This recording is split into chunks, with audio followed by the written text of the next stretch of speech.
said, we have engaged into, an offer with a group that's, going to be proposing something in the future regarding that land. I had always talked with the city as far as trying to maybe acquire that outlot right next to Lot 7 and to, potentially develop that in the future, because that's just sitting vacant. And I'm seeing a lot of shaking of the head no that's It's not developable. Yeah, I'm unfortunately. only shaking my head because it's literally, we cannot sell it, and it has to be used only for stormwater. So that's, for us, that's really Right. off the table because we cannot sell it. Well, I wouldn't be proposing the whole thing. It would be the portion that would be available and developable, not the pond. But anyways, But with that, I digress the on only that. direction we could really go with more residential would be towards Lot 8. Well, again, there is a buffer. There's essentially a drainage swale that separates Lot 7 from Lot 8. There's a buffer of the outlot that Kyle was talking about. That's west of Lot 7, between Lot 7 and the minis. Then you have, a road, obviously, that separates Lot 7 from the Ford dealership. Mm-hmm. And then also a road that separates it from our lot number 6. Which we were, again, proposing. We've discussed various options for that lot to develop, some kind of commercial condos. The possibility exists if you really wanted more housing, we'd consider doing that for additional apartment units, and that would give you actually more have a density question. then. I have a question if Go ahead, Shelley. So as far as the multifamily, I know Mary mentioned the kid aspect. So are the apartments going to be like 1 and 2 bedroom, or are they going to be larger, like a 3 bedroom for a family? 1 and 2 is what we have Okay, proposed so right that's now. more so for a young couple or for younger people that are looking to get their first apartment or whatever. For the Single most part, parents or yeah. whatever, yeah. For the most part. You're not expecting a family of 4 to move into these apartments. No, we're not. Okay. If you were Oh, to, Just a second. Trina oh, had I'm her- sorry, Trina. For myself, I'm very comfortable putting apartments/condos on the 2 lots. I just want to make sure we're being really considerate to make sure that they're quite livable for the new residents. I'm not sure what's going to go on with the 1512.05, kind of between the unusable areas. I don't know if that could be a little retail spots. I mean, it could be. We don't have a use in mind for that right now. It's, you're right. It's surrounded by ponds, and there's a road there. So I mean, it's not a huge lot. And then there's the large overhead lines that kind of cut off a portion of it. So, I mean, that could be some sort of a office commercial use in theory. Thank you. If you are Sorry. open to changing the business condos to more residential units there, what can be done to ensure that if there are children in the building, I mean, even in a 2-bedroom, there could be children in that Sure. area, that there is a place for them to play that's safe, that they will be able to, go to school, that sort of stuff.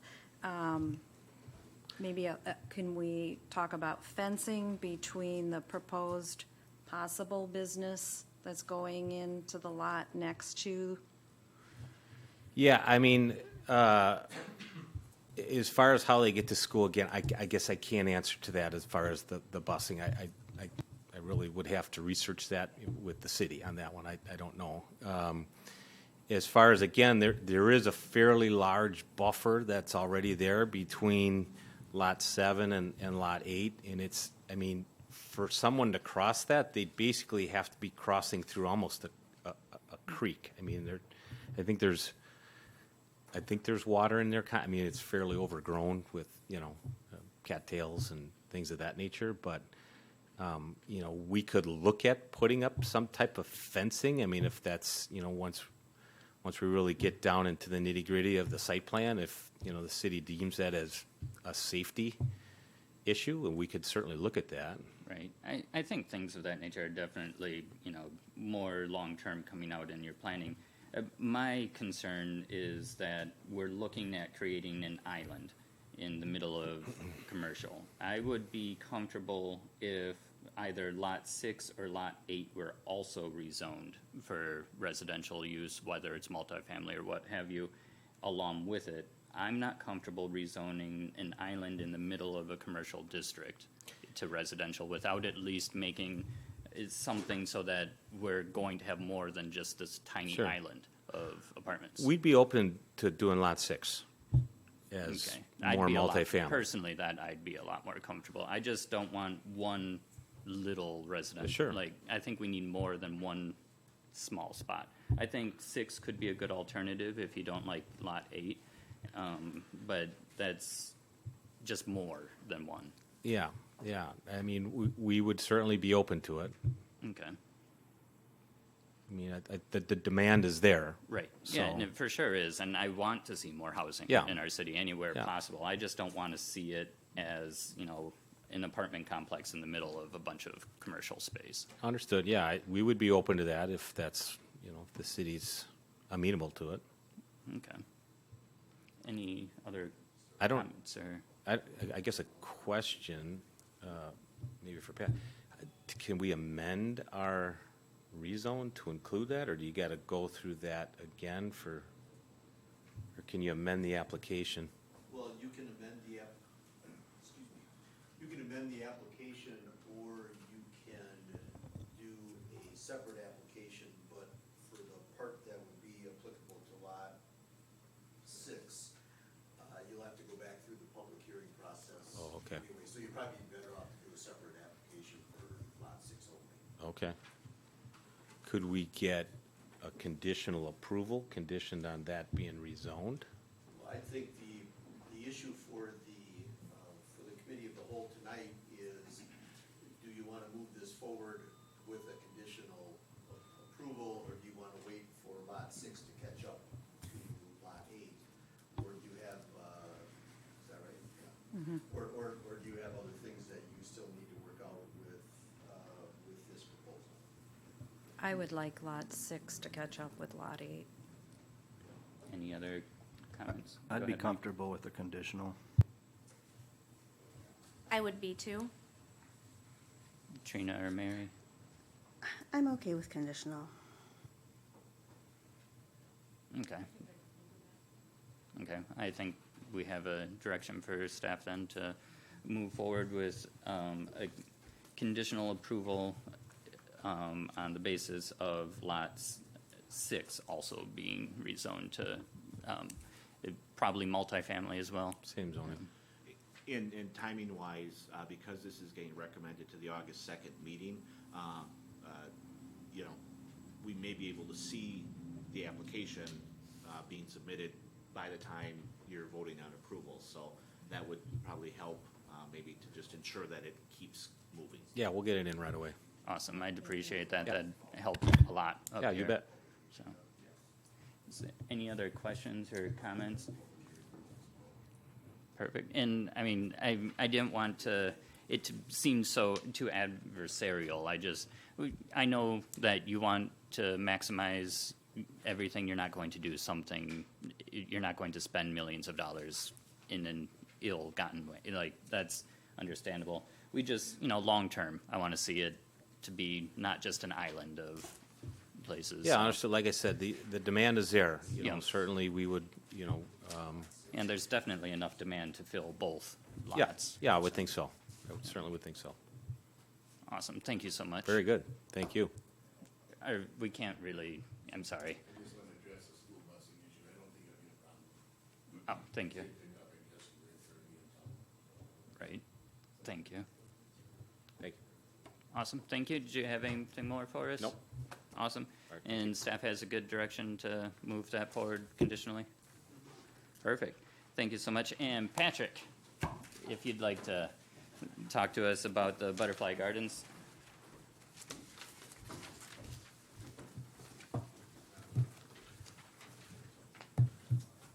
Thank you, Ian and the rest, Mayor Arnold, for the chance to talk about the Oddfellows project, the Butterfly Trails Volunteer Park.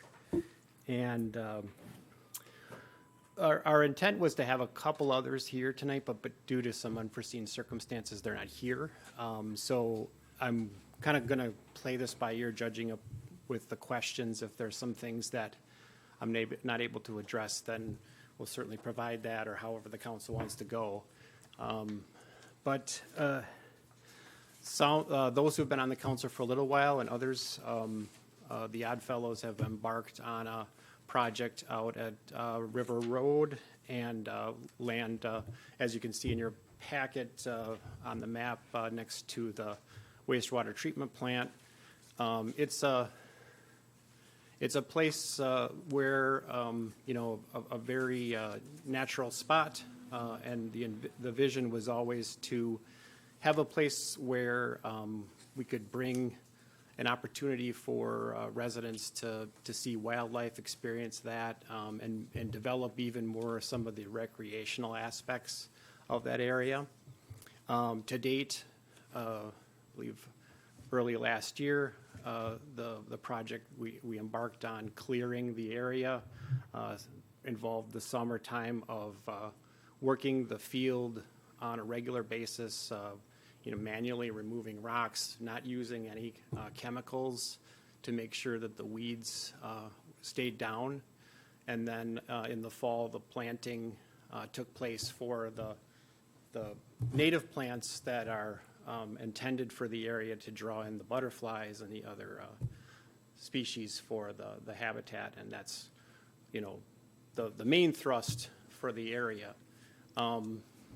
The Odd Fellows, we've talked about this a lot, and trying to really develop this. And some of the concept that we're throwing out is developing a trail system there and potentially tapping into a grader system. And that's where I apologize. Our group is going to meet, and I don't have that material, but you have it with you. So I'm thinking that based off what you can see what I'm describing. But anyway, we wanted to, communicate that to the council, and at least at this point, get a sense of where the city might be in terms of our vision versus what the council and the city feels is the appropriate next steps. I know there's a lot of energy and interest in this project by the Odd Fellows and the greater community. We've got residents even around that area that have kind of taken a kind of bit of ownership in the area, and even going out and helping with the weeding. Now that the plants are starting to come up from the ground, we've got Eileen, who lives out there. She's out there weeding herself. Odd Fellows are out there doing the regular mowing and maintenance. So there's a real commitment to developing this with a vision to make it something special for the city. So I guess that's kind of where I'll stop and try to address concerns or questions. Awesome. Thank you, Patrick. And all of us appreciate how much work has gone into this by a lot of people. And it's a wonderful thing to have for the city. Did we have any questions or concerns from council so far? Go I ahead, have Sarah. a question. Long-term maintenance of this beautiful garden, which I think the plans do look wonderful, but what will be expected of the city as far as contributing to this project? Yeah, that, as in the memo, is we kind of allude to that. The plantings themselves are fairly low maintenance. I mean, once they are mature, it's really a one-time cutting every year, which we would probably look to the city to address, and then the trail maintenance as well. That's a question where I wish Winfield was here. That was part of what we were going to discuss, but due to a family issue, he's not here tonight. So. And it's difficult to understand exactly what they're going for just based on the photographs and descriptions. It is unfortunate that he couldn't be here.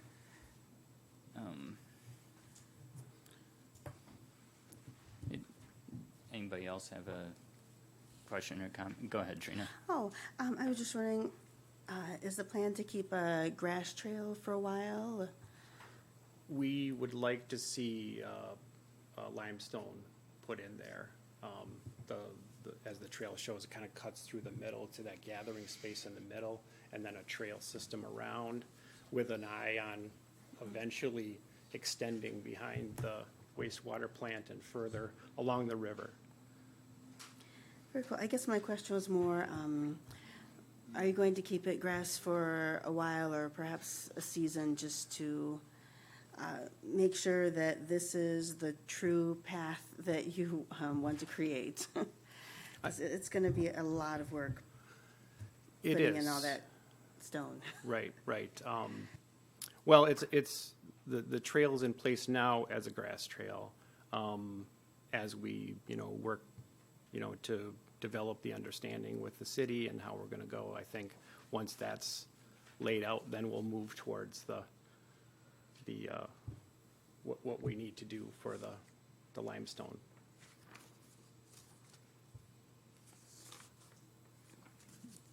And has the DNR cleared, like so there's obviously removal of trees and getting well within to that 75-foot area of the river. Have you gotten permission from the DNR to do all of these things in a kayak launch? And We're not at that step yet, Ian. No. it's kind of hard to approve plans that we don't know can even be done.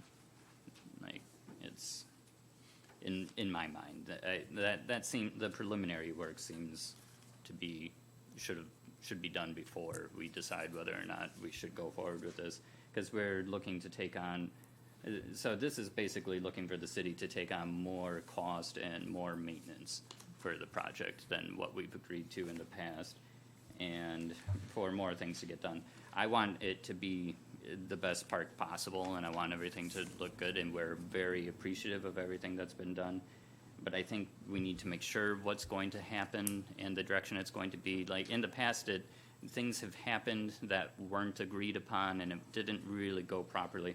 I would really like it to go more that direction in the future, so if we could get a DNR approval and a good site map of exactly what wants to be done and who's going to do what before we make any decisions this time around, I think would be good. Because last time we made decisions and then things that we decided on weren't done, and they were done differently. I'd like to see it done one way and get done. I get that feeling and understand, from your perspective. I think if we can walk away with a feeling, a positive feeling, then the Oddfellows can dig in and start to put together more formal plans. I think the goal of today was to kind of give an update on what we're doing and then provide this concept for reaction and to take back these questions that we can, address. That's fair. I think the big thing is I would like to know exactly what the city would be looking at for maintenance, and so that we could, it's still a little ambiguous. I'd like to really have it spelled out what's expected of the city and what potential costs are going to be. It's hard to commit to something when we don't know exactly what it is or what it's going to cost us. Right. Go ahead. Thanks. As I looked through the packet, just a couple questions came up.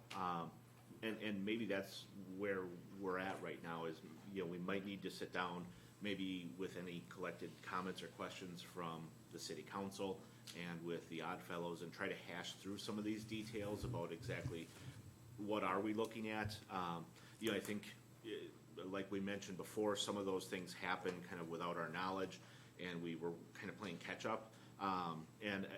While I won't say it's the same exact thing, it does appear like we do have an easement agreement with Senview Farms, and it looks like they've kind of renegotiated the language in that easement agreement between the city and Senview Farms without us really having a kind of spot at the table or an understanding of what that would be.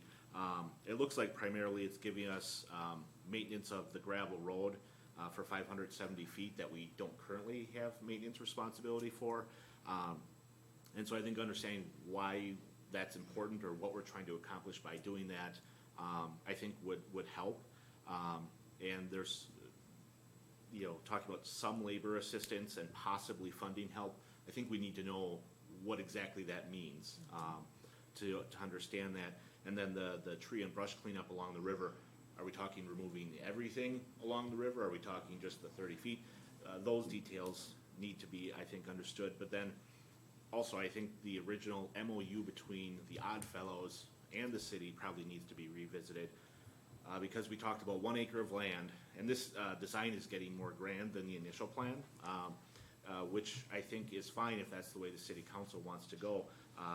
But the original agreement also contemplated that at any time the city decided it needed to expand the wastewater plant or it needed that spot for something, that we would give them 120 days notice, or they could give us 120 days notice as well, and they would have to remove all improvements within 120 days. So if we're going to move in that direction, I think we again need to understand, are we talking about if there's limestone paths put in, are we expecting, and are they committing to removing that? Because that's, I mean, that gets to be a relatively extensive project depending on how you address it. So my thought is that there's an awful lot of unanswered questions. And I don't know that we have, Winfield's not here tonight. We probably collectively have some questions we have kind of floating around. So potentially staff meetings to try to answer those questions might help. I agree completely. I think if council could perhaps submit some questions to Kyle and things, and then if you could schedule meetings with the staff before it comes back to council, just so we can have a better understanding of what we're doing. I'm not really comfortable making decisions that I don't know anything about, or at least not enough about. And again, part of this is to maybe remedy what happened before and coming up and telling you, what is going on and Right. then what our plans are. Certainly are not opposed to sitting down with Kyle and whoever from the city to go over the concerns and try to come to, some more specifics for you. Perfect. Appreciate it very much. And we do very much appreciate you coming back and being more transparent about things of what your plans are and talking to us about it first. That's definitely a step in the right direction. And I think everyone on council would love to see that as usable and as great as possible. It's just, we need to know what we're committing to. So We'd certainly love to have anybody from the council come on out and walk through it, kind of get a visual of being out there and what the potential could be. So that could be a great thing out there. So, awesome. I agree. Thank you so much, Patrick. thank you. Anybody else have anything more for Patrick? Perfect. Thank you. All right, and next up, we are going to review and discuss the stormwater concerns. So there's going to be a couple aspects of this. We're going to talk about potential stormwater utilities, and then also kind of like what Ron mentioned earlier is expanding on the studies that we have to make them more inclusive and more current, and any projects that may come of that, and going into perhaps a bidding process for them. And if, let's see, it should probably, Jason, if you want to start us off. So the council has given Jason a few questions ahead of time so that we could kind of expedite things and get some things in more. So Jason's here to talk to us a little bit more about that. Good evening, and thanks for the questions ahead of time. I did get a little chance to look at some of this and dig into it, but it's still very preliminary. So I'm trying to give you a sense for some of these answers, but we may not have exact information to give you very accurate information. So that's my statement. One of the questions here was, are there some quicker or smaller fixes that can help remedy the problem? And at least our recommendation is, we're kind of down to the big stuff now. We've done some of the smaller stuff historically, some of the little bit cheaper stuff. I know that there's some stuff that I've heard they've done from a maintenance standpoint, like remove part of the grading on the large culvert pipe that's there just to prevent debris from hanging up on it. So there are some things that I know that DPW has done over the years to help facilitate that water flow. And there's obviously other things that have been done as part of the study as a result, but I think we're down to the things that are going to make the most impact are the bigger things that are left, one being the dredging, two being the culvert removal. Would dredging on its own alleviate the flooding short term, and what's the cost? So to answer that question, I think we showed in 2011 that the model represented that dredging would help. But there's a compound benefit when you remove the culvert. So understand that either removing the culvert without the dredging or dredging without removing the culvert is going to give you a partial benefit. The full benefit that we recognized was both being kind of tied together. The cost of the dredging, I did look back when we did the CBDG closed grant application. I had talked to some contractors about unit price costs for dredging, and I applied that to this section just to kind of get a ballpark for everybody. So we took those unit costs and applied it to about 4,600 lineal feet of creek. So, we're just shy of a mile for that total length, and that's essentially from the football field all the way up to the hospital. So this, if you will, kind of where the agricultural land starts. And we looked at that cost at $275,000 to about $300,000. Now that is full access and restoration of the dredging. So we also kind of compared that, I think, to the original cost estimates for the dredging, and if you inflate that over the 10 years, I think it kind of matches up pretty close. So we still think that number is probably pretty solid based off of the information that we have from the CBDG closed program estimate. So that kind of gives you a sense for that. Let me see here.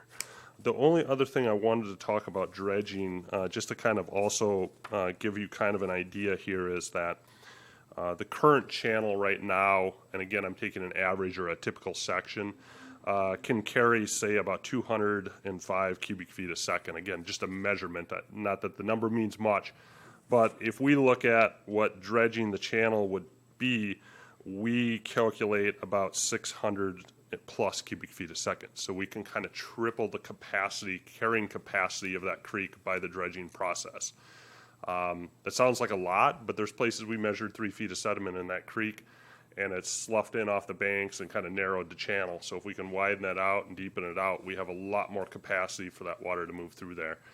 So again, I just want to kind of put the dredging benefit into perspective. So we're maybe looking at a threefold increase in capacity by the dredging operation. Next question here was, is removing the culvert the best solution? I'm going to refer back to kind of my statement earlier. It kind of goes hand in hand with the dredging. So I don't know that it's any one solution alone is the best. I think the combination is the best. Does the city need to do other actions to solve the issue?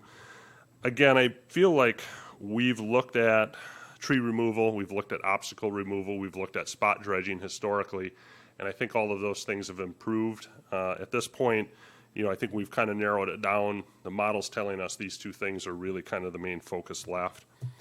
I will say on the dredging, we did look at the possibility of even putting a two-stage channel in there, so making the top much wider and then maybe a deeper just channel. So in a low flow, the water is going to be channeled in the bottom. When the high flow is, it's got much more carrying capacity. So if we would ever proceed with the dredging, we'd probably look at just the logistics and numbers to make sure that we're doing what gives the biggest impact or benefit. We do have a fairly, I want to say the area that the channel resides in is, I want to say it's maybe, I don't have that right in front of me yet. It might be 20 feet wide. Maybe it's 30 feet wide, 25, 30 feet wide.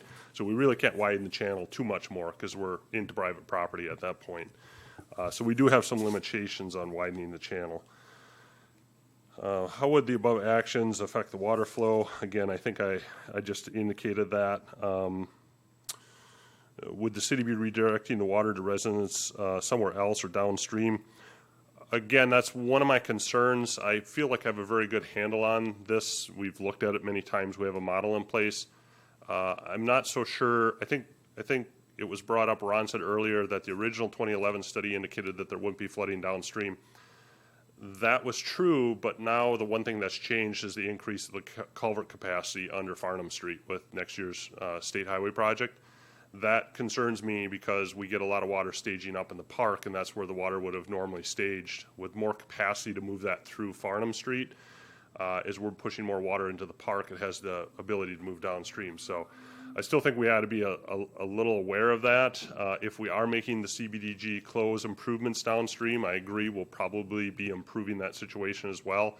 But certainly we want to take a little closer look at that. So I would certainly recommend taking a minute just to make sure that we're not causing a bigger problem downstream, because, you know, it makes sense that we won't, but it also makes sense that we're pushing more water down there, so. I think that was it for me. There was a couple other questions here that were maybe more for Kyle or Paul. We talked a little bit about some of the other budgeting and liabilities, so I'll let them maybe speak. Thank you, Jason. So just a couple of questions that I thought were more appropriate for staff.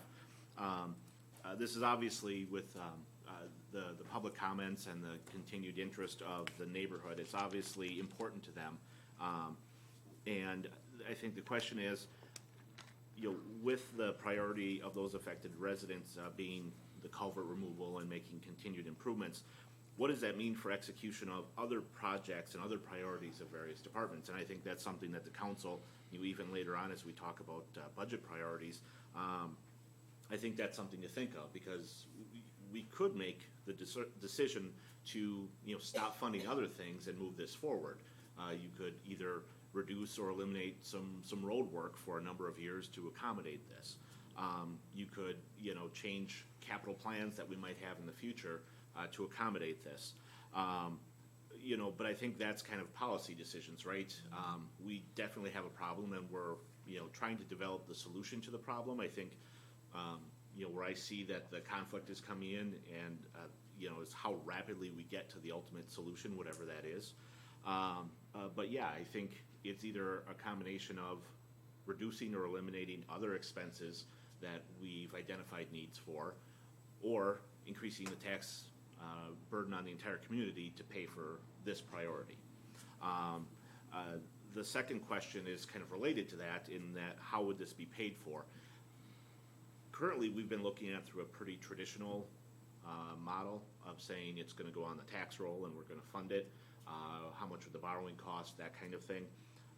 We did look at the alternative of stormwater utility, which would kind of generate some new non-tax revenue. It would also be dedicated and could only be used for that purpose, which I think would be good.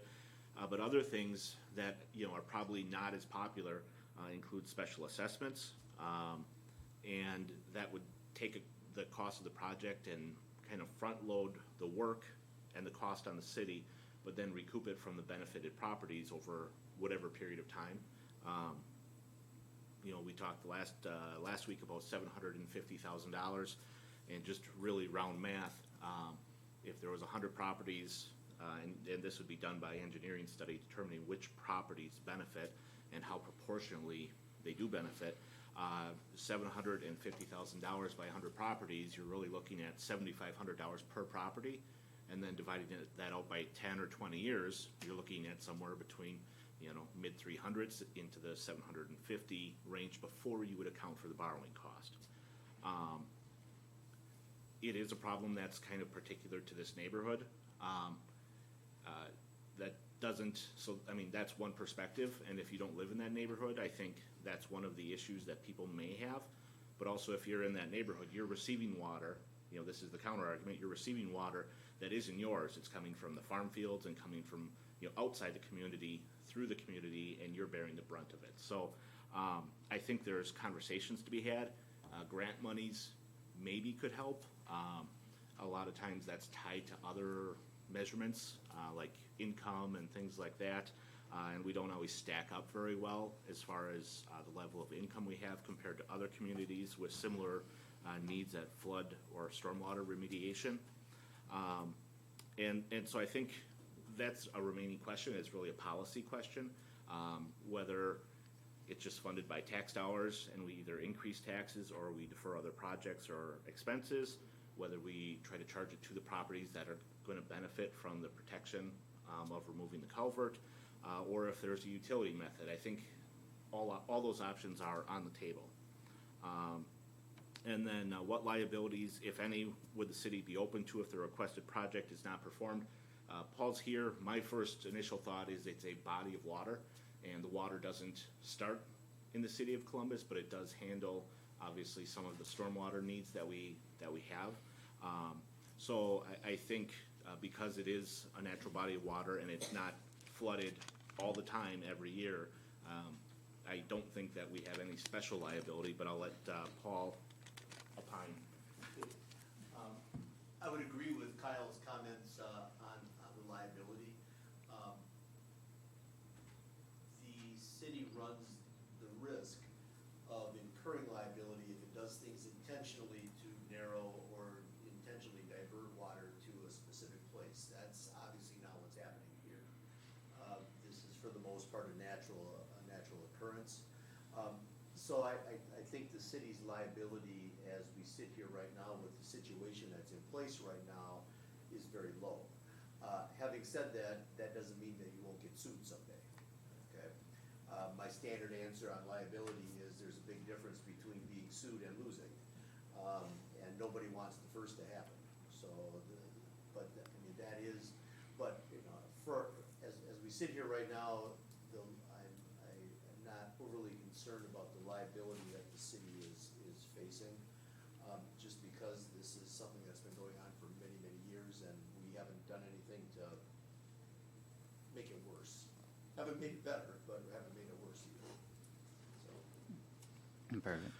And so just to kind of wrap up by touching on the stormwater utility, several of you were on the council when we discussed this last. It doesn't require a referendum. We could establish a stormwater utility immediately.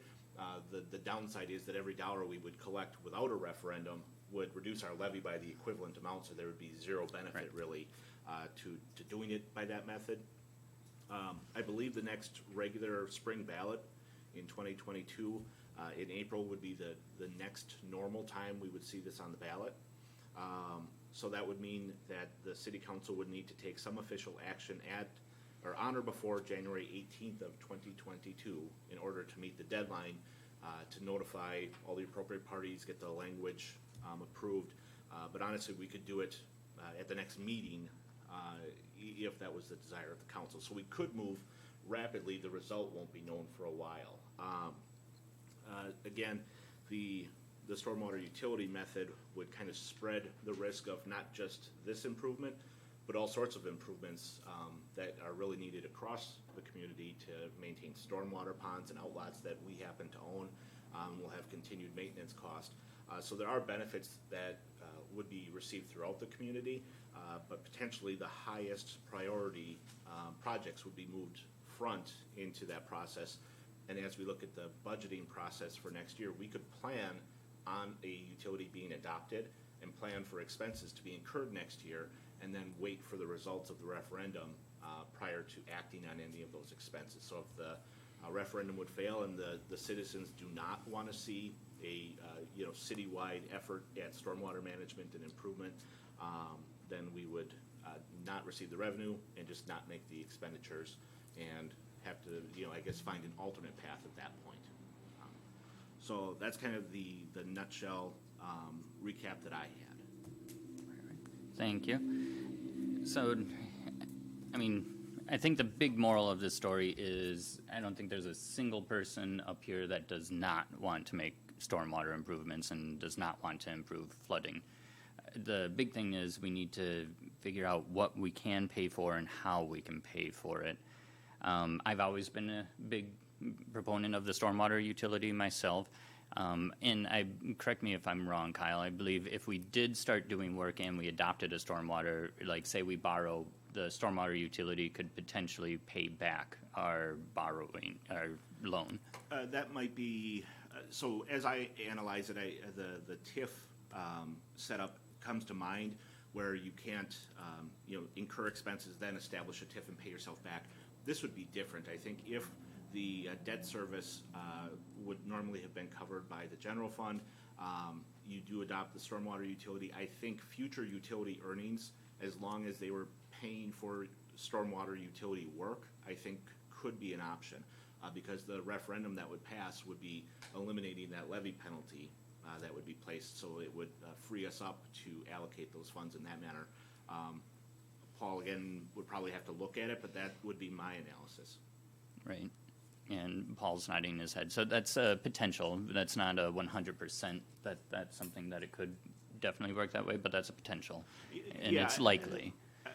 I do think it is, from my perspective, it's a little bit of a gamble, because if you incur the expenses, you better have a plan to pay for it in the general fund if the stormwater utility doesn't come through. Because one way or the other, once you take that bond, they expect to be paid back, and we are required by law to pay it back with Right. every means we have available. So, Right. Yeah, we can't default just if the referendum doesn't go Yeah. through. So that's the other thing. We would have to still plan on how to pay for it without the utility, because we would have to, worst case scenario, not have a utility to fund it. One of the mentions were special assessments. Of course, absolutely no one likes getting assessed for anything on their home. But that is, of course, an option that we have to consider. Like, we have to consider all options to pay for something, because it is stuff that needs to get done. Or cutting costs, not fixing roads, not doing other things in the city, because we can't just, money doesn't materialize, of course. We don't have a money tree, unfortunately, in Columbus. Any thoughts or comments from council on what you think might be some good ways to pay? I just wonder, you mentioned grants. Are there very many grants out there? Is that a realistic hope? there's grants out there that you can use for this. I don't think that they're currently available at the amount we would need or the frequency we need. There's more communities that would score better on the need basis, I think. So it's an option, and we could evaluate that. And I think some of the studies that Rupert Milke is already kind of doing would help us kind of explain the need. I would not bank on those. The only caveat is, in the event the big infrastructure bill passes, there will be some money floating around, and they'll be looking for these kind of infrastructure projects that kind of have a long-lasting impact. I don't see anything right now, but that could change in weeks. Right, it's hard to say if infrastructure will ever pass. Go ahead. good. Go ahead, Trina, if you're whoever. Yeah, we're waiting a little while. I guess for myself, I would most likely be most comfortable going the route of taking a little bit off of a road rebuild. I wouldn't want to defer any maintenance. I would still want to, make sure we're, putting down tar, what have you. But, if we're, looking at because that might, be like a couple of blocks if we could get a mile dredged and the culvert removed. It might be worth putting off some of our plans. Right, and I do think very similarly along the same lines. I mean, $300,000 in road work is not very much road work, honestly. That's not a massive difference on any future road projects, but could potentially be a massive difference in flooding issues. So in my mind, it makes more sense too. I agree with you, Trina. Do you have something for us, Jason? Yeah, I was just going to add to the grant comment. There's very few grants out there that apply for flood control. Everybody's got that problem, and the money's just not available. Water quality is where the money is going towards, so people want to clean up the waterways. But as far as controlling them, the grant money is very competitive, and there's not a lot out there. The only exception to that, I have done some work where we've removed structures from floodplains. So if there are damage or reoccurring damage, that there are grants that will actually purchase homes through FEMA and remove them. That's probably a little extreme, and I'm sure most of the residents don't necessarily want that as the ultimate solution. But grants, I certainly would caution everybody that that's certainly not the magic solution here. So. Right, it's like winning the lottery. We wish it would work, but it doesn't. Sorry, go ahead, Mike. No, I guess I'd be in agreement also with maybe postponing some road work like you said, I imagine it wouldn't be a whole lot for $300,000 to $500,000 of road work to. Right, this, it so. depends on the work and the road that we're doing. I mean, like when we look at Hibbard Street, that was an extravagantly expensive Well, street. that's, It's, I guess that would be it's my next, half a block of Hibbard, you know, is what we're looking that at. would be my next question, and if we had a big project coming up already in the books that we were gonna do for road work, I don't know. That, We've actually just kind of preliminarily been speaking with Water and Light. We've got a couple candidates for a more of a reconstruction, and we were looking really that wouldn't happen in '22. That would happen in 2023, with a borrowing, somewhat negotiable between '22 or early in '23. If you're looking at the road maintenance, the mill and overlay and things like that, that's in that about $95,000 range. So if you were gonna cover, there's 300, there's 500, there's 750, so I don't know what number we wanna use. But if we wanted to stop mill and overlay and stop tarring and sealing the streets, you're talking about several years of deferring that. And we also know, and this is not to diminish the stormwater discussion, but not too long ago, we were having conversations about the quality or lack of quality that we find in many of our roads. And, how we were gonna fund more improvements in roads to see improvement in that. So, and that's the struggle, I think, from staff perspective. We want to solve all of these problems, but they all take money. And so that's why some of those alternative funding sources could help you fund things that you normally couldn't. But again, there's pros and cons to all of that. Right. Yeah, I mean, ideally, if we had a stormwater utility, that would be the ideal solution. But that's not something we can count on at this point. So really, we need to, if we want to commit to doing some of this work, whether it's, the 300,000 in dredging, the about probably $500,000 in dredging plus culvert removal, like maybe $1 million if we dredge everything all the way back, like it's a lot of money. We have to figure out what we want to do and how we're paying for it. We aren't a big community. That's a ton of money for us. So that's really the thing, is what are we gonna cut? If we don't have a lot of money already budgeted for roads, then we really can't cut roads to pay for it because there's nothing to cut. So go ahead, Sarah. I was just wondering if there's a way to get more firm numbers. I know we're talking about, you just inflated numbers, which was wonderful, thank you. But if we could get more firm numbers and then see what's available in the budget to use some of it for the general fund and possibly some of it as a special assessment, and split that cost in some way. Question, if we go like a partial assessment route, and then later adopt a stormwater utility, is that something that would it be possible to repay an assessment and just say we're no longer paying with this from assessment and pay for it from the stormwater utility? I have no idea. That was gonna be my answer as well. Because, I mean, could we assess homes, and obviously they're not going to pay for it until well after the stormwater utility either was adopted or wasn't adopted, and then the stormwater, say the utility gets adopted, we drop the assessment and roll with the utility? I don't know if that's allowable. Well, I think that kind of goes to the same conversation you were having a couple minutes ago. If you incur the expense before the utility is created, what can you do with that? I think that's the same question. It's not difficult to cancel a special assessment if you like to, but to use it to pay, or to cancel it because you're gonna pay with stormwater utility funds, that's a different question. So the best answer I could give is I'd have to look, because I do not know. I also would probably have concerns on that method. It's an interesting method to use. I've never heard of it working.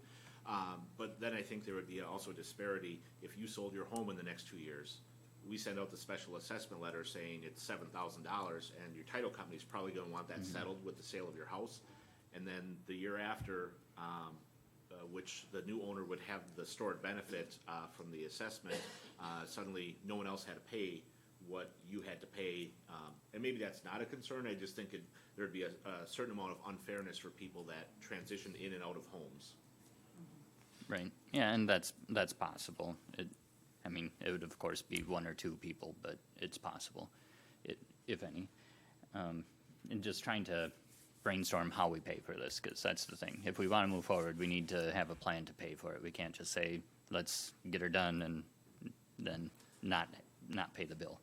Yeah, and I think that was one of the issues that we really had kind of coming to the decision point on the stormwater utility. We're working on some studies now that I think will help us understand. I think we're really looking for the guidance on what projects do you want Jason to go that extra step and actually put some money into developing probable, estimates of cost. I don't know exactly if it would be to that level, but we know there's work out there, but we don't even know exactly how much because the preliminary, engineering work and study hasn't been done. So we don't know exactly which projects and exactly what the scope is. And so missing that information makes it really difficult to try to plan how we attack it when we don't know, how big an elephant we're trying to eat. Right, and that's definitely, I mean, I would like to see both dredging and culvert removal studies, and so that we know exactly what we're dealing with, what the cost is going to be, and how we can tackle it. We just have to keep in mind that when that comes, we need to figure out how to pay for it. I would also really like to see the storm utility come back right away so that we can have it go to referendum by spring. I think that's something we don't need to wait until the last minute to bring it back. We just need to bring it back so it can go to referendum by spring. Because whether or not we do something prior to that getting done, whether or not we can figure out a way to make that happen, there's a lot more work for stormwater. This isn't the singular issue, there's a lot of things that need to be done in the city, and we really could use that utility moving forward one way or the other. So I think that should be a priority to get back on our agenda.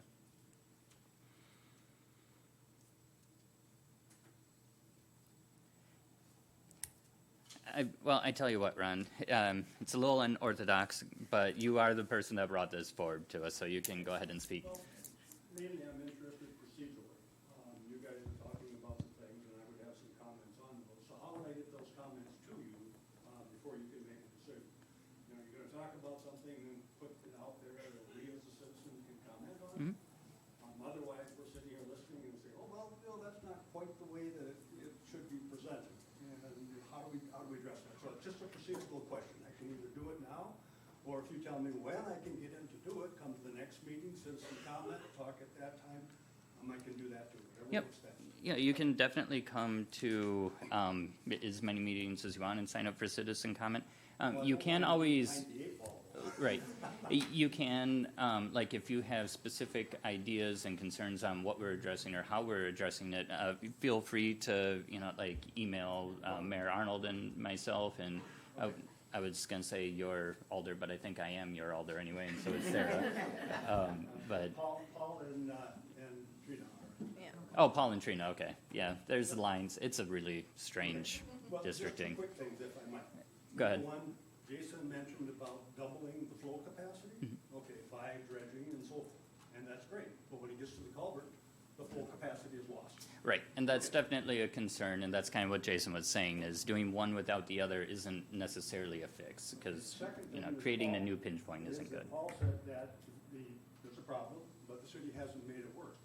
Without the culvert on the city property and the berm, flow would be a whole lot different. So, there is in fact a situation, if someone downstream of me as a property owner put a dam in, I can totally see that perspective. I am not a judge, and I'm not here to argue the validity of whether or not we have any sort of liability. With how long it's been, it's unlikely, but that's totally not my place, all I want to do above is my pay grade. throw that out there as perspective. Right. Okay? I'm I'm not asking you to say, yes, that's right, and no, that's wrong. I'm saying, okay, consider this. Right. Okay. I appreciate it a lot, and I think, and honestly, Mayor Arnold and the rest of council, like, we would really appreciate any ideas or thoughts, or if you have a better understanding of the climate of different ways that you think your neighbors would like to pay for it, do please send us an email, do please contact us ahead of time so that we can take things into consideration. What would a special assessment climate feel like there? I mean, it's not a fun way to do things, but is it worth $300 a year to you as a resident to alleviate flooding?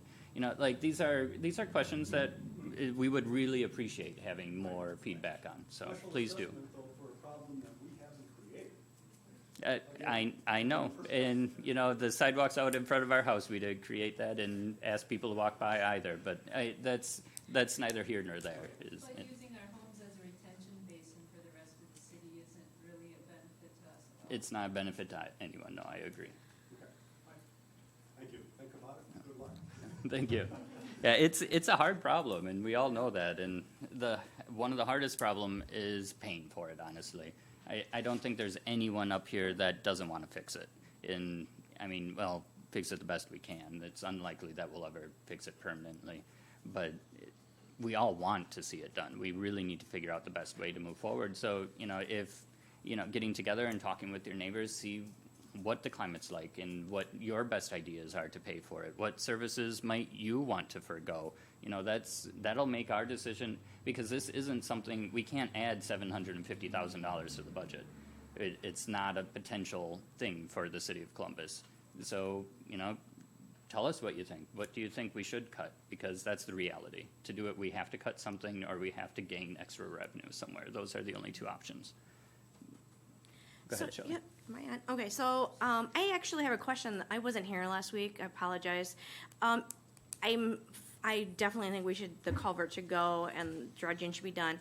My question is, how often are you supposed to dredge a creek like that? I mean, because that silt and that stuff, it accumulates over a number of years. Is there a certain standard that we should be adhering to as far as future maintenance of this? Yeah, that's a great question, and I don't know that that's a single answer for any situation either. I mean, it's not like rule of thumb, you have to. I'll give you an example. A stormwater pond that was built in 1990 probably needs to be dredged now because over time it fills up. But this is a dynamic environment, so it really depends on farming practices. It depends on how much flooding occurs and how much sediment gets washed down over the years. If we don't have big floods, it's not washing sediment down. So to me, the answer to that question is it's more of a being aware of the creek conditions over time and understanding that it does need maintenance. I think what most people assume is it's a natural waterway, like Paul said, and therefore it flows like any river flows, right? And it's there and it does that. But with these type of situations where they go through town, they need to be maintained. They need to be kept clear of vegetation. Trees need to be taken out.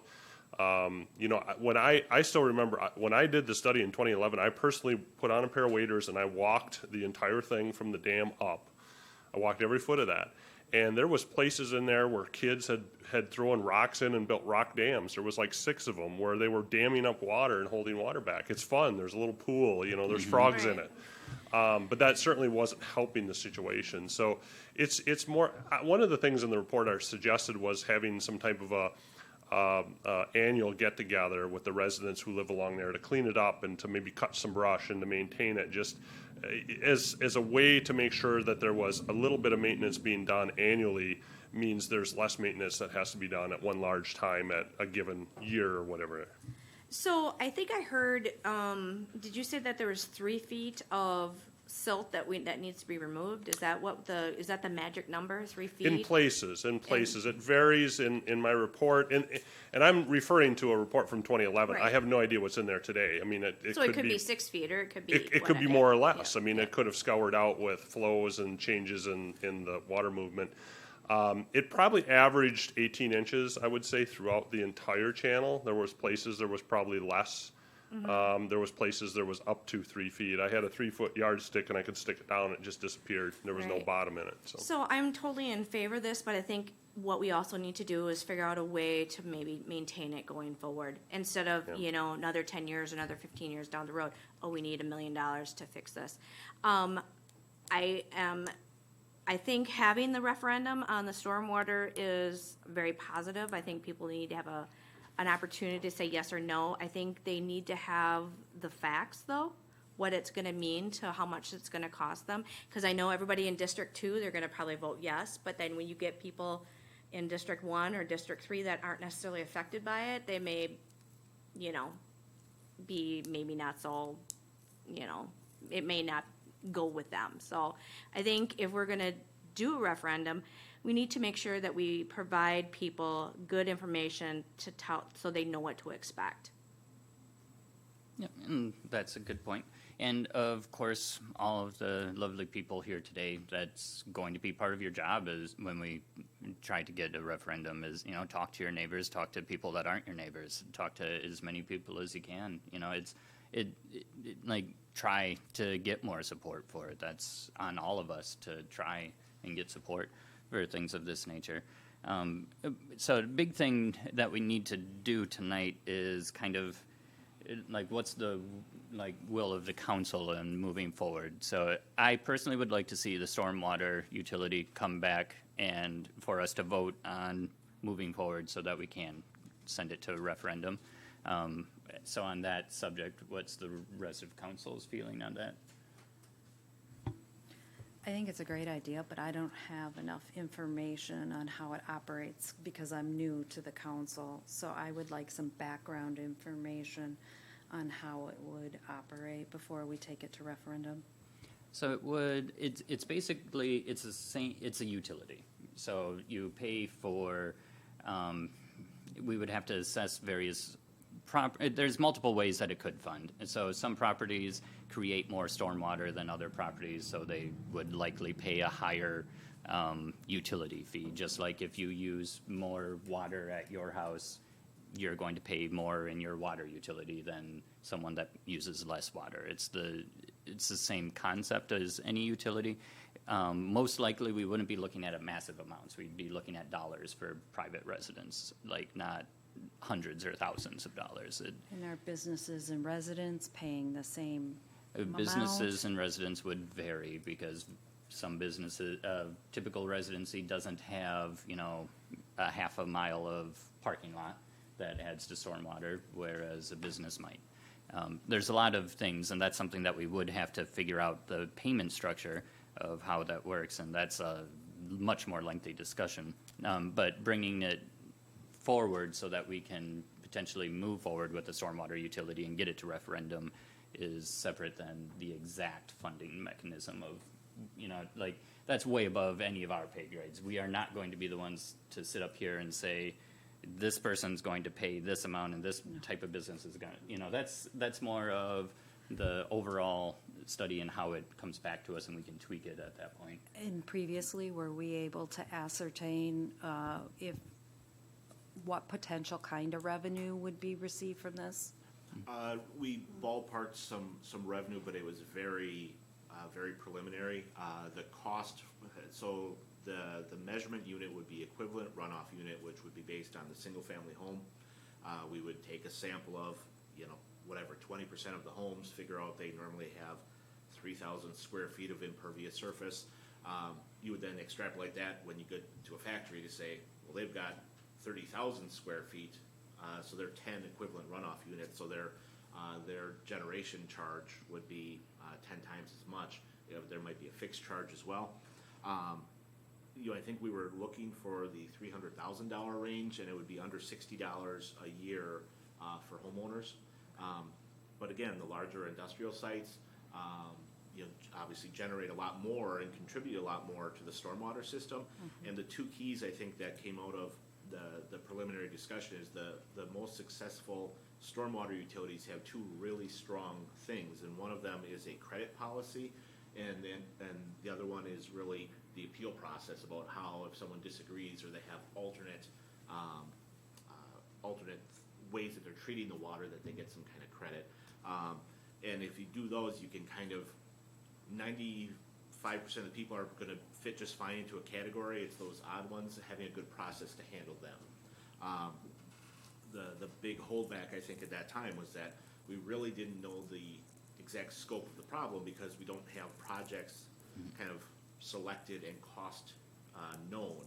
So that was kind of, we knew there was a lot of work out there, and we wanted to start so we could start the work. And part of that would also fund the study to help us learn on an ongoing basis what projects were out there, and then we could kind of better allocate our resources where the highest priority was. Does a stormwater utility have to work with the PSC? Are there guidelines that way? I do not believe they are PSC. That's typically water and electric, so this would be more like a wastewater utility. Again, there's more places that are getting them, but it's really paired with a referendum. And I'm just saying this as an observation, that if we go to referendum and the voters say no to spending $5 a month on stormwater improvements, you know, it's a tough conversation to have, but if they weren't willing to pay $5 to fund stormwater improvements, I think we have to then figure out how we fit it into the budget without raising that just through the tax levy, because that's really the same thing, charging it to the people that didn't want to pay it to start with. And so that might lead to conversations about where else we cut in order to, you know, kind of reprioritize. So just a thought. Right. Oh, Go ahead. yeah, for the question at hand, I've been waiting, it feels like maybe 2 years to put this to referendum. So I'm quite for it. And yeah, from my memory, it would be asking people for essentially between like $4 and $8 a month. It would vary on property, but it was pretty reasonable for trying to, you know, have a little well for preventing flooding. Right. Yeah, exactly. And once we move in the process, we'll get more information and tweak exactly what the charges are and how it works and how credits work and how appeals work, everything of that nature. I think the biggest thing right now is staff needs to know, do we want to move forward with this? Do we want to start the process so we can get it to referendum in time? Is really the overall question. There's going to be a lot more technical questions as we move on. I just have one more question. Maybe, Jason, you might know the answer to this, or Kyle. What are other communities doing who are dealing with this kind of issue?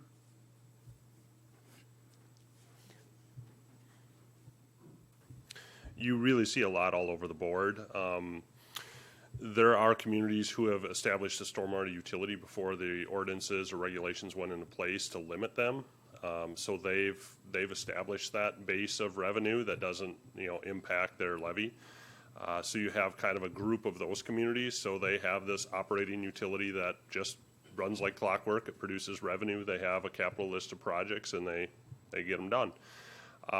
There's other communities out there who are regulated by MS4 grants or MS4 permits, stormwater permits. Those are generally larger communities and are in and around the metropolitan areas.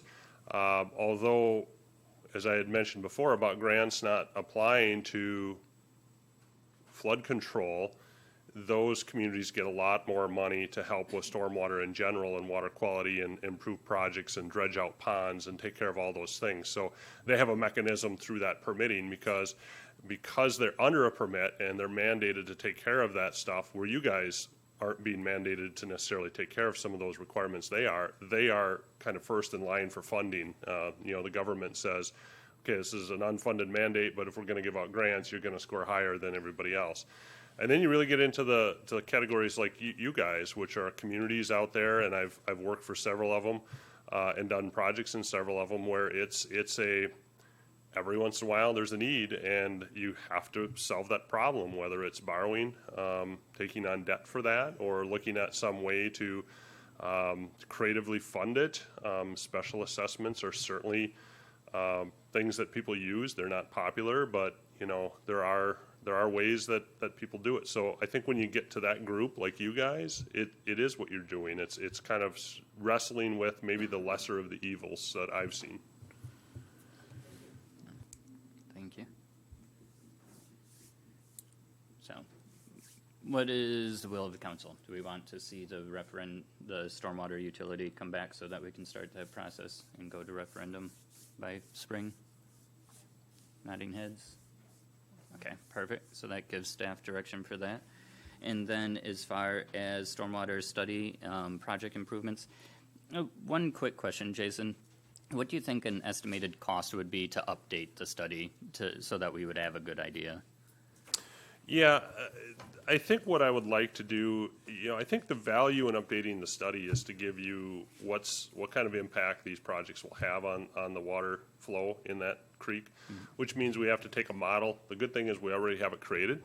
We just have to probably go out in the field, take some representative cross sections to make sure that what's out there today has not significantly changed, or if it has, we get that data into the model. We have to update that model. It's a little hard to say. Obviously, you want some updated costs for some projects. When I started looking at costs, I'm kind of cross-applying costs that we have. The best way to do that for me is to talk to contractors. The county has given us a cost for culvert removal. I think they're grossly underestimating that cost based off of diversion of water flow and some other in depth of excavation and things.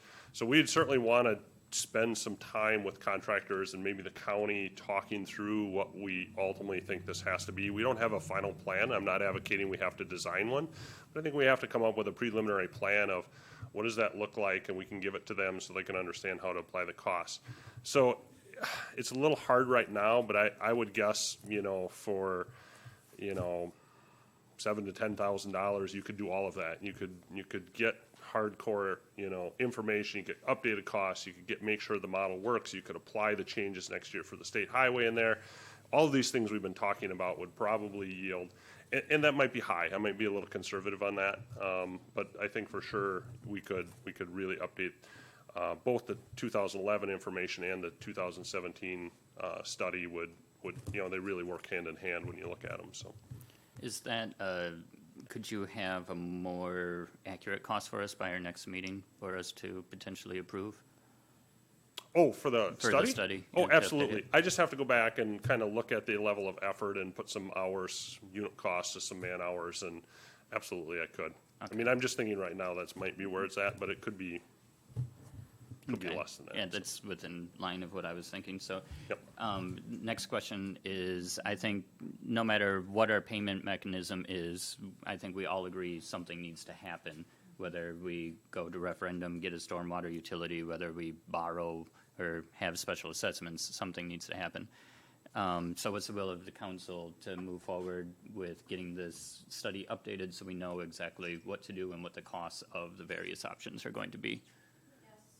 Good. And does everyone feel comfortable just having that on the regular meeting with whatever cost it's going to be instead of coming back to the cow so we can kind of get that study done before winter?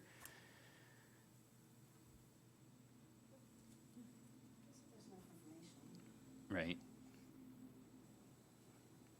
Perfect. So I think staff has good direction. Bring that back to our regular meeting, and Jason will have a more comprehensive cost of everything so we can move forward faster with that. I think for now that wraps up what we can really accomplish. Are there any more thoughts or questions from anyone before Jason runs away? Okay, awesome. Thank you so much for coming tonight, Jason. It was very helpful. And thank all of you guys for coming too. You're welcome to hang out for the rest of our meeting. Probably won't be super exciting, but we always love company. So next up on the agenda is to review and discuss the ordinance review ad hoc committee priorities. So we kind of left that. We started the CHLPC ordinance that wasn't ever finished. So I would, of course, like to see that finished before we move on to the next.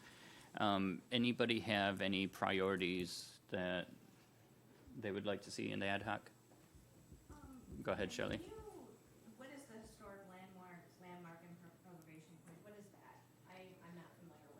So it is basically part of our zoning. It's actually a lot more encompassing than what you would think. They have quite a bit of power over zoning in our city. It's really dated, and there are so many. It's been amended many, many times. So some things don't make a lot of sense. I think they may have more power than they potentially need. They definitely have more power than they've ever utilized. So it's something that we, I think, need to look at. Like, is it best suited in their hands since they don't wield the hammer that they're supposed to? There's good questions of that nature, but really updating it so that it's clear and concise because it contradicts itself.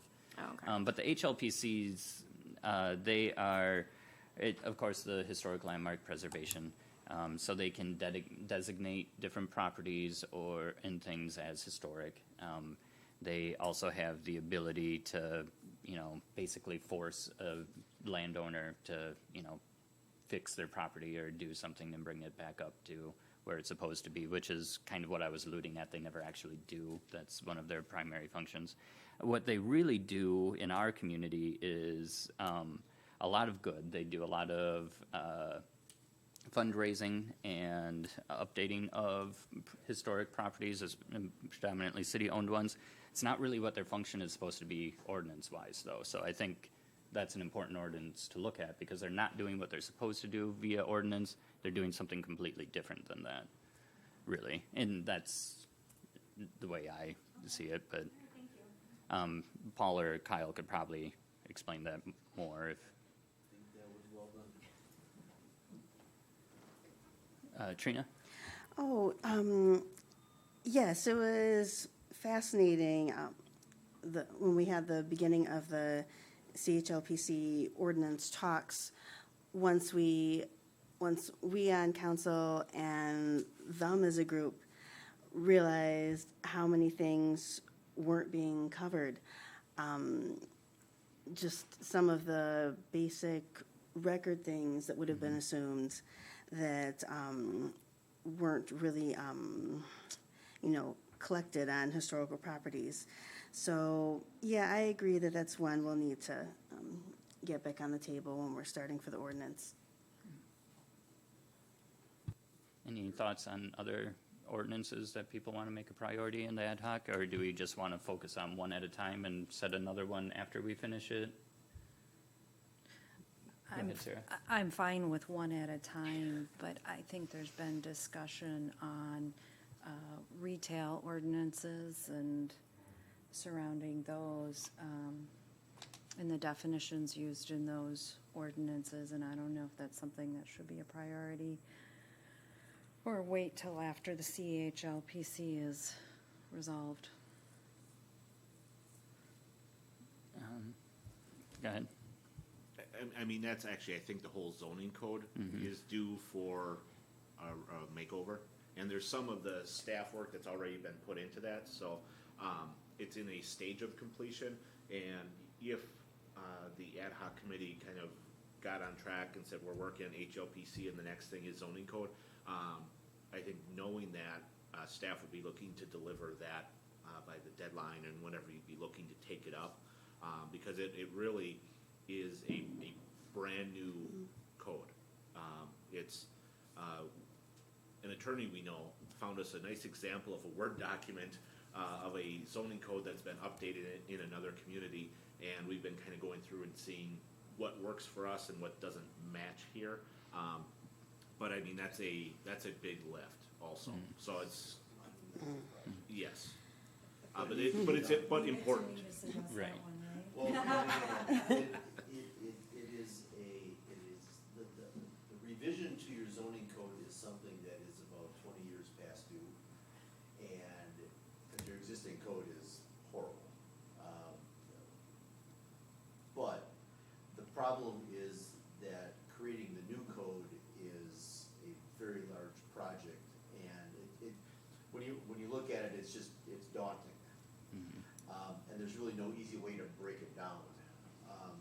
So it's one of those things where Matt and I have been working on it here and there, but it gets pushed to the side of our desks on a regular basis. So if council's desire to make that a priority, then we're gonna make that a priority.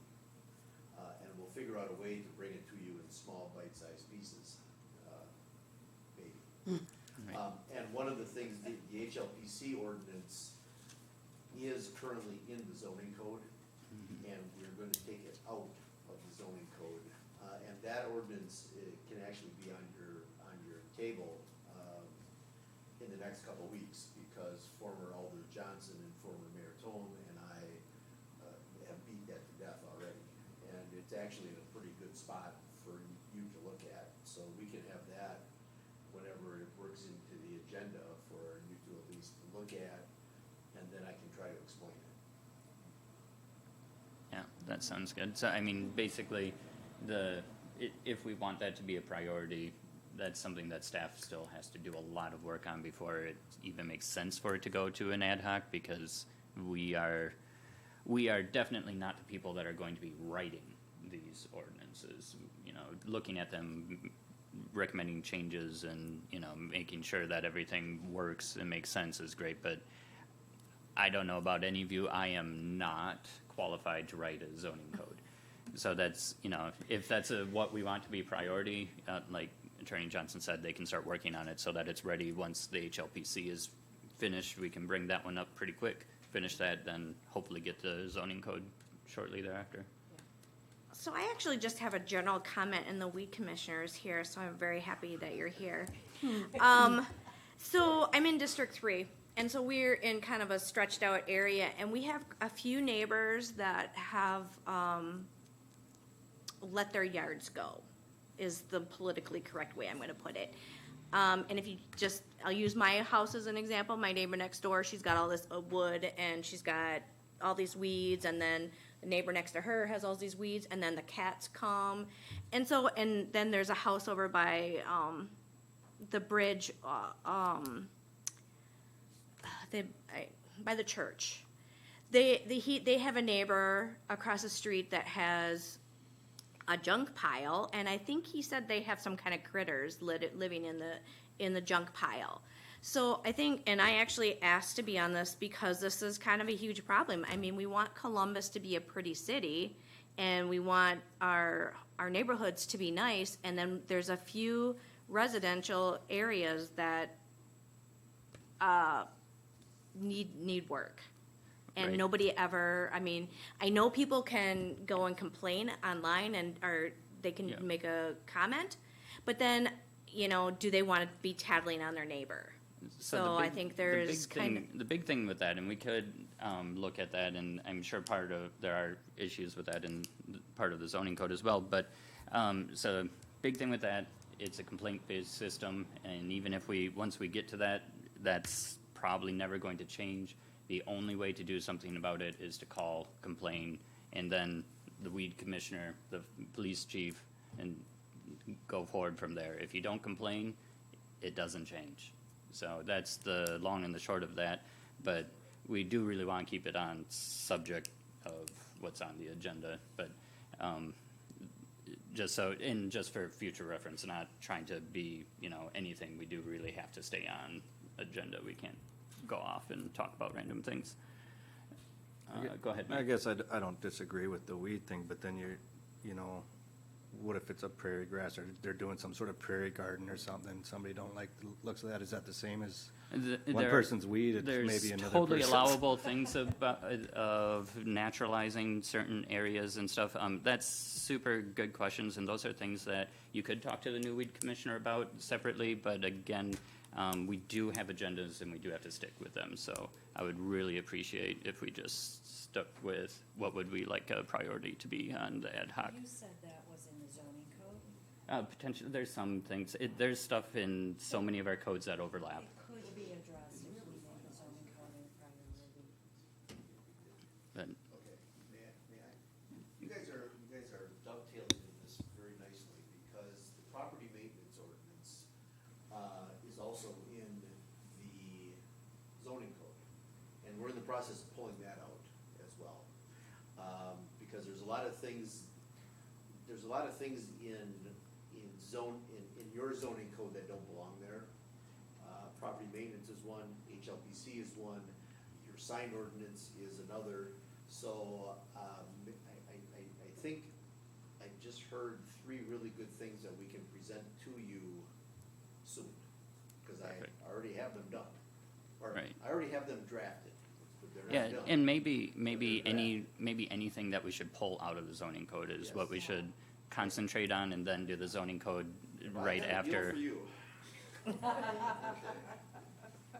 Because there are so many things that overlap in the zoning code and then get contradicted in its own ordinance, and it's really confusing Yes. on a lot of levels. Okay. I have got a very good deal for you guys. But definitely, anything like that, just call. He's right there, can give him a call and complain. Yes, Ian is correct in how that works.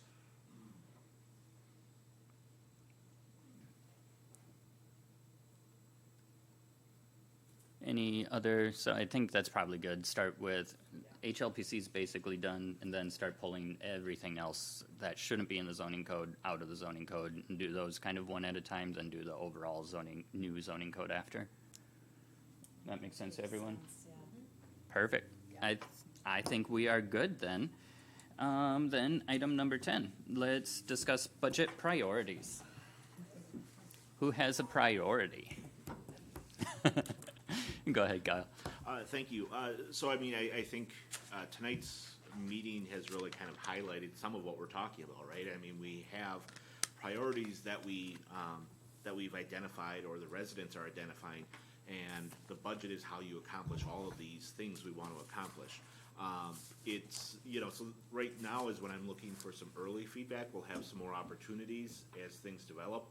I guess my thought is, these can be sort of aspirational, like we'd love to add this or do this or expand this. It can be a little bit more on the other side where we want to control something, reduce something, eliminate something. And so we can look at all that, but we're going to need to know, now and in the next month or two, what the city council is hoping to see in the final budget.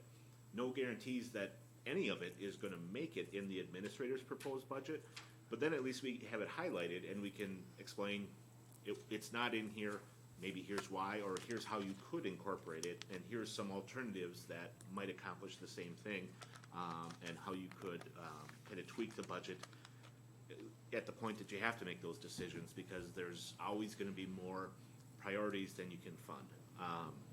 So, really, I think I'm looking for some guidance on items or initiatives that you're interested in. If you're looking at evaluating any more areas and how they get funded, we can do that. And then also, even though we don't have the numbers for new construction yet, I think starting to get a sense of what you're looking at, or what your expectation is for next year's tax rate. Are we looking to cut the tax rate? Are you looking to kind of match it up with the amount of growth that we'll find out in about 10 days or so that it's relatively flat city-wise if your value of your home didn't change?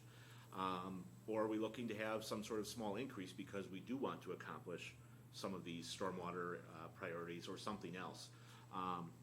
So that's kind of my talking points. Now I think looking for feedback from the council on what you'd like to see. I mean, personally, I think we should start investing on growing our tax base and expanding our residential areas, and I think the city should take a more active role in potentially even purchasing land and trying to bring developers in. We can talk about everything all day, but if we don't increase revenue, we can't spend anything and do anything else anyway. So I think we need to grow. It's time. It is time. Recently at the CDA, and Mike can chime in on this, we talked about starting a fund, sort of a savings fund for the CDA, so it could purchase land. We threw out $10,000 a year. I don't even know if that's realistic based on the rest of the budget. The other thing that I'm seeing is, we recently approved this new TIF. We want the downtown to be revitalized. We need to have monies to focus on marketing to infill the empty stores and the upgraded areas that we want to happen downtown.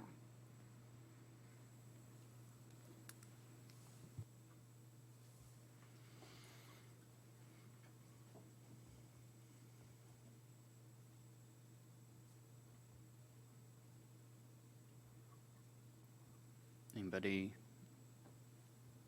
more? Just reiterate what Sarah was speaking of. Definitely for economic development and, if possible, purchasing properties that might come up that we could utilize. Trina? Oh, yeah, I'm gonna be in agreement, that the, two special projects would be, downtown improvements, whether it's, facade upgrades or what have you, or, and, looking at, stormwater remediation if possible. I don't see where a lot of the funds would be coming from, but just to have that as aspirations. I definitely wouldn't want to put off road maintenance for, a couple years, because that would wind up being much, much more expensive than any savings we think we might be incurring.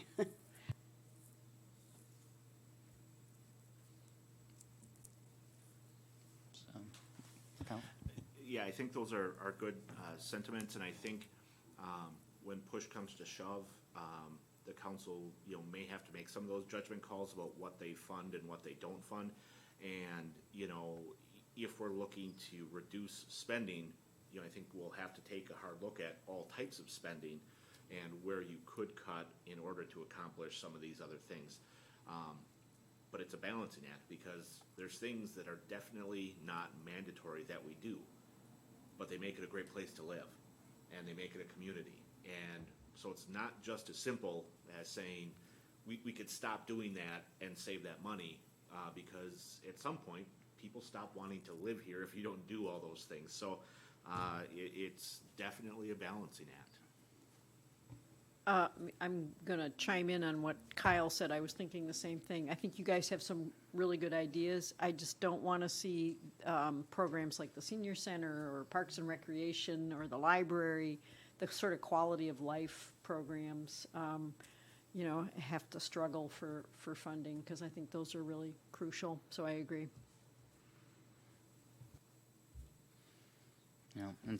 It's tough, but that's kind of why we're putting things forward as what our priorities are. We have to figure out where we are and where we want to be. I can tell you from looking at previous budgets, decreasing spending, and it's not going to be easy, because there is so much that Columbus needs.